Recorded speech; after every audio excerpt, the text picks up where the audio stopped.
So most of an asset purchase agreement or stock purchase agreement, most of it is going to be, let's call this document 60 pages or so. 30 pages of it, 40 pages of it are going to be what are called reps and warranties of the seller. It's a bunch of promises that the seller is making about the business. Those are obviously extremely important, but they're understandable. You understand what's going on in your business and you understand how to make promises about, yes, these financial statements are correct. Yes, I promise that I have not had a lawsuit in the last 2 years. Yes, I promise that I'm not aware of any sort of hazardous material on my property. Those are easy, or at least simple to understand, right? So the things that people get tripped up on are things like net working capital.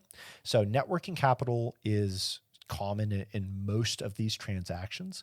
And essentially that is money that a seller leaves behind in a business on behalf of the buyer. So the way I think of it and the way I talk to folks about it is kind of like if I buy a truck from you, right? And let's assume you're a dealership and not a private seller. If I go to a dealership and I buy a truck, I kind of expect that if I'm going to spend 70 grand on a truck, that it's going to be filled with gas, right? And that it's going to have new oil in it. And that if I give you 70 grand, I'm not immediately going to have to turn around and fill it up with gas. So that's what net working capital is. It's an amount of money that is left behind, kind of a reduction to the purchase price you can think of, that allows that buyer to operate that business for some period of time, typically around a month, without having to put in additional money.